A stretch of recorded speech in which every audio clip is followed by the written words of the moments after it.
Coming up, Paul Atreides is back. Join us as we dissect the teaser trailer for Dune 3. Stay tuned. I am Paul Muad'Dib Atreides, Duke of Arrakis. Eruditina Hesinani, Nelisanan Gai, Rui Dimenaruk, Ashini, Hesinani.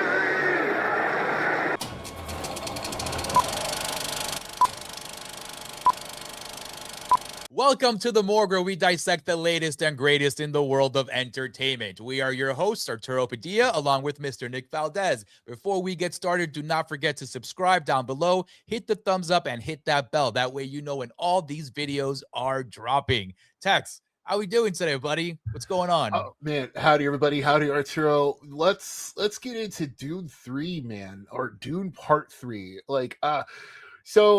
Okay, this one, Dune's a little tough, right? Because you and I, I don't have any experience with the books. I don't think you do either, in terms I of do not.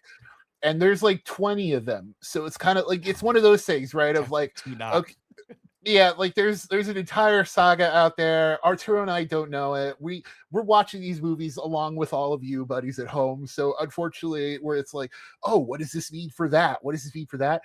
Have no clue. But also the thing is, these movies are also already changing what's in the books, because as far as I remember, Dune Messiah was the name of the third book, and it was already kind of distancing itself from Paul, and then from then on it starts to take on, it's science fiction, so it's one of those things where we follow. It gets a little crazy over there. Yeah. I don't know how crazy they're gonna get with this one, but there's a big worm. Yes, Paul turns into a big worm at some point in this franchise in the books. Yeah, and it's kind of like that, where it's okay, in science fiction, decades pass between books, and you're always introduced to new characters at the heart of new stories, whatever. And that's what we're doing with Part 3. At the end of Part 2, we have Paul declaring war on the rest of the universe, basically. He's like, yo, I'm gonna get all the spice everywhere, just take command of it, because I am Lisan Al-Gaib, I am the monies, please. Yes, I'm here to take over. And now we're seeing the wake of all that. In this, we get introduced to a whole new version of Paul, who you see it in the posters, you see it in this trailer. He's going through it. He's gone to the dark side, folks. Yeah, full Anakin Skywalker, right? Full and it's funny because that's what that second movie kind of teased of, this is the start of a dark new path for him. And now we're seeing no, he's full on warmongering, and but he's still with Chani, which is also a very interesting thing, because at the end of Part 2, we saw Chani kind of leaving, taking off and going on her own. So with 3, they're back to having a kid together, all this stuff's going on, and and the kid is apparently played by Jason Momoa's son, which is also something but we don't see him in this teaser. Instead, we get just a roster of characters who are not only coming back from Part 2, but also a bunch of new faces, right? Central of all the new faces, Anya Taylor-Joy, who was Paul's sister. Paul's sister, who in the womb got hit with that blue juice and became omniscient in terms of knowing, she was she's dude, she was like Professor X in there, totally just controlling stuff, and it was wild. But now we see the full-fledged form of Anya Taylor-Joy's character here. We don't know what is going on, dude. This trailer is this teaser, I should say. This teaser is so epic that I have no idea what's going on. There's so much being thrown at you here that they're just yo, I know you guys missed this. Here's a bunch of Dune content. Absorb that, and we'll get back to you in a couple of months with something a bit more coherent. That's exactly it. That's exactly it. But you're right, though. We're back with the same characters, and we get some new ones. Anya Taylor-Joy is in this part 3. We got Robert Pattinson in part 3 as well. I think he's playing the next big bad. I mean, he I looks the guess. part. I So don't know. like He exactly, he looks the part, so I'm just guessing. because he's giving me 90s bad guy. He's definitely like Yes. the Swedish bad guy terrorist in like a 90s movie or an He's from 80s Lethal Weapon movie. too, yo. Yes. And it's funny, that and Robert Pattinson loves giving his characters like an accent. So like I can't wait to see like how this guy sounds. You know what I mean? Like because every one of his characters have like a little something. And then you've got, you've got Wilder returns like Jason Momoa, who like Duncan Idaho straight up spoilers for Dune, but Duncan Idaho died. He did it. We see you dead. Like, yo, he legit got ambushed. He was like the barrier between Paul and his mother getting out of the whole complex alive. He kind of stood in the way of all these Harkonnen soldiers and just, did his deed, bro. And he died, I guess. But here he is. Yeah, it's like that's the thing. Like, did they bring him back to life? Is this like, does he have a secret twin or something? And is this a clone? And this is, but it's Dune. It could be any of those things, right? Where it's like it really somebody probably gave him some like of that crazy blue water, Yes, in case some of that hypnotic. Yeah. And then he just maybe, I don't know. Honestly, I don't know. Tex, I have no idea what is going on in this trailer. But I'm hyped, bro. I've been so depraved of Dune content and waiting for the next chapter in this story, man. After Dune Part 2, I was like, oh my God, when is the next one coming out? And why isn't it like tomorrow? And that's the thing, right? Yeah. Like, who would have guessed Dune? Right? Because, I'm pretty sure that buddies at home are kind of like, are in the same boat we are of like knowing that they're books. Yeah. But also kind of being like, that's books, right? You're like, oh, okay, well, that's for the readers, right? It's like, yeah. And then, then you had that movie, the David Lynch version forever ago in the 80s. And, it was like, it's kind of whack. And you're like, it's not my thing. It's Dune. Then you had part 1 coming out. And you're like, yo, this is amazing, right? Yep. Did even you like really knocked it out of the park with Dune Part 1, but then Part 2 comes around, and Part 2 is like, oh, so this is the movie you wanted to make the whole time, right? You're like, oh, this is the movie that he was dying to make, and like you got a version of Timothée Chalamet of Paul Atreides, like just really like, and so. That brings up the question, like, what is Dune 3? Like, right? Like, what is part 3? Is it like how do you top part 2? Yeah. Like, is this attempting to top part 2? Is this like is this a finale? Is this like is this part of a bigger saga? Like, what? I mean, the posters say, the conclusion, right? So this probably is the final Dune story of Chalamet. I don't know if Villeneuve will take this further, but man, what we got here, it looks like just Atreides just going out into this crazy universe and, just picking a fight with everyone. And you see a lot of battle going on in this teaser trailer. I don't know which side is which though. And that's also the thing, right? It's like it sucks because like when we like pulling back the curtain a little bit here at the Morgue, like when we talk about these trailers, we talk about movies and stuff, we kind of like to have a little bit more grounding in terms of like what's being like done, and in terms of like, okay, here's something we know about this, right? And unfortunately in this situation it's kind of like, well, we don't know much, right? It's because it's like, and you've got this one's also co-written by Brian K. Vaughan, who also wrote like the Saga comics, which were awesome. I think like Brian K. Vaughan wrote Y the Last Man. Yes, like dude, and I love that comic. Incredible comic, like unfortunate TV show. Like that TV show was just I didn't watch it because I knew it wasn't going to be good. I knew it. unfortunately, yeah, it just didn't make for like a good show. But I don't blame Vaughn in this. But he's helping to write this, and That's it's kind of awesome. I like, haven't heard that name in a hot minute, dude. Damn. yes, and that's also why, like, it's just like, yo, there's just so much like going on, and there's so much happening that like that was kind of the way Doom Part 2 was too, right? Of like, there was that movie so large in terms of, yes, runtime, but also like information, right? Like Dune Yeah. 2 hits you with a lot of information, And but that's like why that runtime is so long though, right? Because you yes, needed that yes, runtime for all that information. And yes, I'm pretty sure it's gonna be the same thing over here as yeah, well. But I will gladly take as many hours of doing that yeah, Denis Villeneuve wants to give us. yeah. Yeah, so good. That's also part of it, right? Where it's like, yeah, it was a lot of information, but it didn't feel like it. I think like I was so into Dune Part 2, like it really flew by. Like usually when movie runtime's long, like with Avatar, Fire and Ash movie, like I was totally enjoying. I was still thinking about how my butt started hurting, like about a third of the way, like like 3/4 of the way in. I'm like, oh, there it is. There's the butt hurting. There's the butt cheek not getting numb. Yeah. And then with Part 2, I didn't have that. So I'm hoping with Part 3, I think the most exciting part about all of this is that, yes, there are so many things thrown at you in this trailer, but it teases that it's going to be a huge movie, right? Like you've even got like Rebecca Ferguson back in the mix, and Mhm.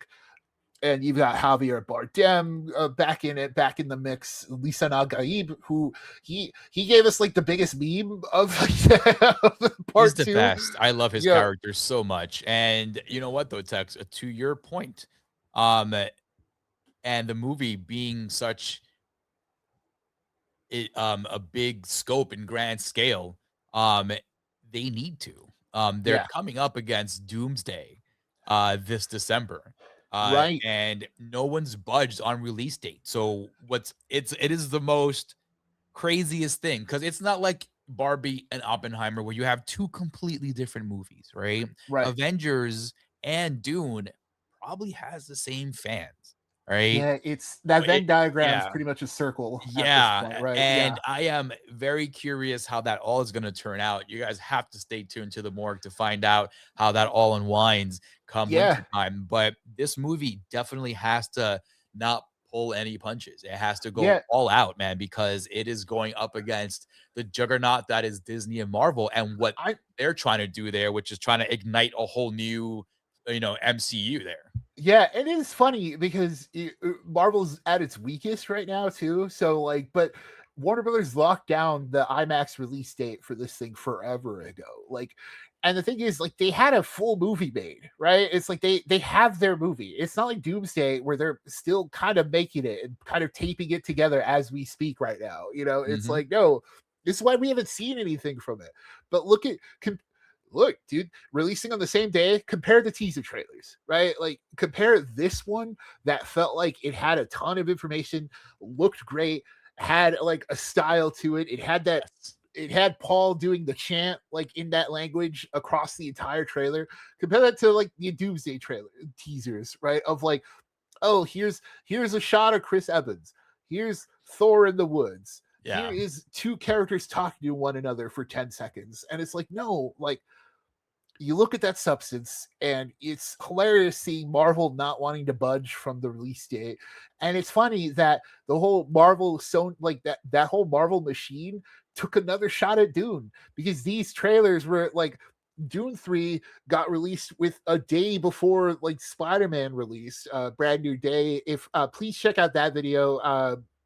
We talk about the Spider-Man Brand New Day trailer, but on the day before, they released like a bunch of bits and pieces of the Spider-Man trailer throughout the whole day to kind of like cynically to kind of like take the attention away from Dune, right? Yeah. Because they're fighting. Like they're fighting off Dune. They're fighting off the other, and that's the thing, like Arturo said with the Barbenheimer thing. Barbenheimer worked because it was not only two different like audiences, but Mhm. like it became like an internet meme because there wasn't like volatility behind it.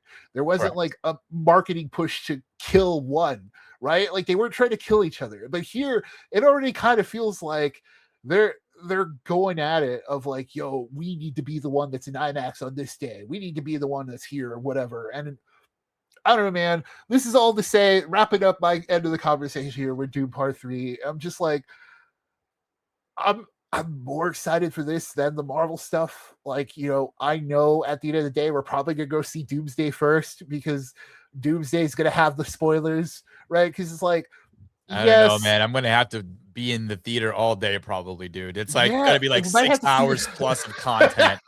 So I just hope one of them gets released like earlier in the day, because I don't know how I can, not watch one and then watch the other. That's true. Knowing how the internet works, obviously you would want to see Doomsday first because of all the spoilers and all this other stuff, but it's like Dune 3, so yeah, because it's like that's the thing, very right? tough. But this is what they want, right? Like, again, actually, this is not what they want. This is good for the audience, where we are like, oh man, we're gonna see both. The audience who is into this, like this stuff, they're gonna end up seeing both. But yeah, if I were Marvel, man, I would be like, oh, what's going on Thanksgiving? Let's kind of push this up, or because especially since they don't have the IMAX rights, right? And that's huge, because that's a big money maker, because the amount of money an IMAX ticket costs in comparison to a regular 2D ticket is astronomical, especially these days. You know what I mean? So that's a Marvel big box office money maker for them, and not having the rights to IMAX on opening weekend is a huge hit alone. So I'm very curious how that all transpires, man. But again, like you said, Tex, I don't know which one I'm going to see first. Might be again. I want to like avoid spoilers for Doomsday, because that's the one, because it's not like there's going to be superheroes popping up in Dune 3, right? Yeah, but and that's the thing, right? It's like dilemma. It sucks because I'm putting this out here right now just so we can have this on record. Like, yes, Dune 3 is going to be the better movie, of course, right? Because it's like it's I mean, it's a movie, and it's co-written by Brian K. Vaughan. Yeah, this is what you go to the movies for, right? But you go to Marvel movies to to get your comic fill, right? To just to keep up with the next issue of whatever's happening. And with Marvel, it's not more so like I'm excited to see Doomsday on day one. It's not that this time. Like, it's not like with Endgame, where it's like, no, I need to see it as soon as it comes out. Doomsday, it's kind of like, we have to see it on that day, because if not, like literally the second it comes out, here are all the cameos on social media. Here's someone they took their phone into the theater, and here's I'm gonna try and get an early screening. You know how they do the fan events or whatever, like on Tuesdays? Yeah. Try hit up one of those, dude. Yeah, just to kind of avoid this nonsense, dude. Are gonna be all over Instagram, pictures of theater screens of like, oh my god, here's whoever. Here's I don't even know who could be the shocking cameo at this point, but it's like, oh, and what sucks is okay, small tangent here, Arturo. I'm using Dune to bash this a little bit. Sorry, I love our tangents, though. Continue. But yeah, like what's the shock outside of they can't kill anybody, right, in Doomsday, because if they kill somebody, you're like, oh, okay, well, they've already done that in Infinity War, and you can't be like, oh, okay, well, they'll probably come back in Secret Wars. There's no hype behind that this time. What a great point, dude. And what cameos do they have? Because we've seen everybody already. Who else do they have in their back pocket? Like Nick Cage, like you already showed all those actors' chairs, right, with the actors' names on it when the reveal happened. And you've already brought back Hugh Jackman as Wolverine, like the other big one. You've already done Tobey Maguire's Spider-Man in No Way Home, right? You've already pressed those buttons. So it's like, who? Nick Cage is Ghost Rider, Eric Bana as Hulk. Like, what do you have in your back? Like, gotta bring back Ed Norton as Bruce Banner. But it sucks that what's compelling you to see that movie on the same day as Dune 3 isn't that it's going to be a good movie. It's to make sure that you're not spoiled of whatever big thing might happen. And that's what sucks. And this is why it sucks that Dune 3 is in this situation, because it's like, it's gonna be the better movie. Yeah, I want to see it first, but if you don't see it if you don't see Doomsday that opening night, Doomsday's ruined, because you go see Doomsday for it. Doomsday's the event movie versus a movie, right? It's like versus a movie you want to see. It's just I'm gonna go to the event versus oh I can't wait to see this movie. And it's just this is going to be a very interesting weekend Yeah. heading into December. You know what though, Tex? The ball is in Marvel's court now, right? I Dune mean, already yeah, dropped their character posters. They yeah, already dropped their teaser. We haven't gotten any posters at all from Avengers, not even character posters. So that hopefully they'll start rolling out some marketing material as we get into May, which is their quote unquote beginning of the summer, the yeah. summer movie season. Um, I am hoping that we get an Avengers Doomsday trailer attached to Spider-Man Brand New Day, because that would be the best time to drop a teaser, or anything, dude, anything that Anything. can tell us what we can expect, a look of something. Just give us Yeah, like I don't know, man, but it's just so frustrating because they're trying to, as you mentioned before, in the conversation, they're trying to kill one of these movies, right? And yeah, Dune doesn't have to do that. Like it's like, hey, we were here first. We got the yeah, IMAX. dude. Yeah, Like, it's like, hey, we got the IMAX. We got, we got pretty much our audience knows when this movie's yeah, coming out, and we can they're expect them to be confident. there. It's the confidence of knowing you have a good movie on your hands, right? Mhm. It's like, yo, we don't need to exactly what this teaser trailer is. We don't need to put too much in it, but we just Yep. need to put enough in to get you excited, right? We don't need to know what's going on until we sit in that theater and watch it happen. Yeah, that's absolutely correct. And this, man, I am hoping that this could be the return of the king of the franchise. Hopefully, this gets Right. it into the Oscar race for best picture or best whatever. But I'm very hyped for Dune 3, or Dune Part 3, I should say. But again, I'm hyped for Dune 3, but I don't know what I'm going to watch first that weekend. And Yeah. that conundrum hopefully will be solved as we get closer to December, buddies out there. And thank you so much for listening. This is The Morgue, where we dissect the latest and greatest in the world of entertainment. And we are your hosts, Arturo Padilla, along with Mr. Nick Valdez. A big shout out goes to you guys out there for listening and for watching. We have all these episodes on YouTube and wherever you have your podcast streams. Also, big shout out goes to Delvirus for all the artwork you've seen in front of you. And last but not least, buddies, always remember it is a scary world out there, but we are here to walk you through it.